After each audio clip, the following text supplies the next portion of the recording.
Bharatiya Janata party Odisha रे शासन को आसवा पूर्व जो सब प्रतिश्रुति देता से प्रमुख जदि आप देखिए 300 यूनिट फ्री विद्युत प्रत्येक परिवार को दवापाई जदिओ घोषणा पत्र रे नथिला किंतु केंद्रीय मंत्री धर्मेंद्र प्रधान बारंबार ताकू लोकों आगे रखी।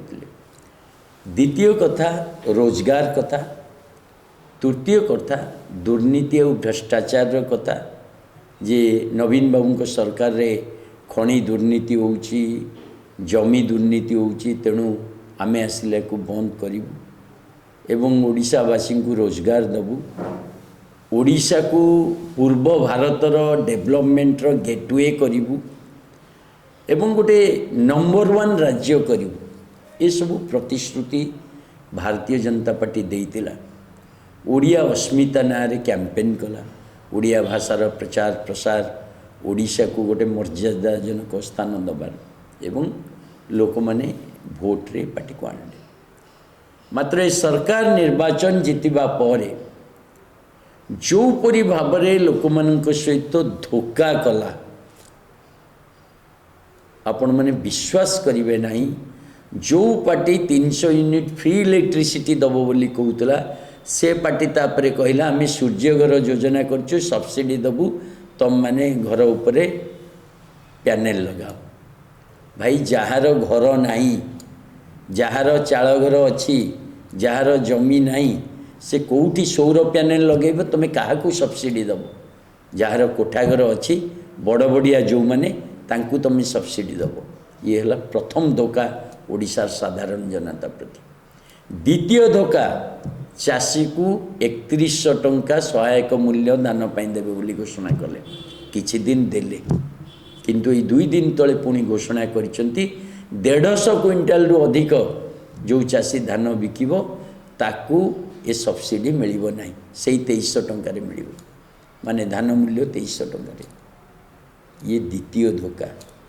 तृतीय धोखा हला रोजगार रो जो प्रतिश्रुति देइतिले आपण माने विश्वास करिवे नाही। मोहन माझी सरकार आसीबा परे 18टा परीक्षार प्रश्न पत्र लीक हेछि। पूरा जो परि भाबरे ये राज्यर सबु परिश्रमी आउ लड़ुआ छात्र छात्री मान प्रति अविचार करा जायछि, जो परि भाबरे परीक्षा प्रश्न पत्र लीक करा जायछि आ बारंबार परीक्षा कैंसल करा जायछि, से जो महा घोटाला तार शिकार ओडिशार युवा वर्ग होइछन्ति एवं यार कोनोसी उत्तर आज पर्यंत मिलना। किंतु मोहन माझी सरकार आज अशांत ओडिशा तैयारी करछि। ओडिशा अस्मिता बदल रे आज ओडिशा को दलाल हाथ में बिकिबार योजना करछि। तेणु मुख्यतः भाव में ये सरकार विरुद्ध रे गोटे जनमत सृष्टि होइछि। ये सरकार निष्पत्ति नबार प्रक्रिया नाही। मुख्यमंत्री डेली दिल्ली दौड़ुचंती माने सेठू निर्देश नवा पाई, तांको योग्यता को भी नहीं प्रश्न हलानी, पार्टी भितरे पार्टी बाहर राज्यवासी सम्मुखें। आउ जो परि भावे चाषी विरुद्ध रे बयान देले कृषि मंत्री और उपमुख्यमंत्री, जो परि भावे महिला मानक विरुद्ध रे बयान आसुची, आउ जो परि भावे राज्यर युववर्गों हताश भाव सृष्टि, मु भावुची आगामी दिन में ओडिशावासी यार जवाब देवे।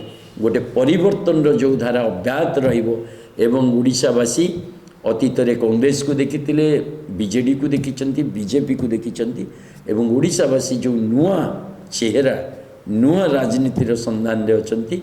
अरविंद केजरीवाल आम आदमी पार्टी शिक्षा स्वास्थ्य रोजगार बिजुली और पानी राजनीति आग को बढ़िबार राजनीति सहमति पूर्वक समस्त को नहीं चलिबार जो राजनीति तापाई ओडिशावासी अपेक्षा करछंती। मु भावुची आम आदमी पार्टी आगामी दिन रे से राजनीति दब, युवा वर्ग एथिरे नेतृत्व नेबे, एथिरे संश्लिष्ट हेबे एवं ओडिशार अशांत वातावरण गोटे नुआ राजनीतिर अयमारंभ।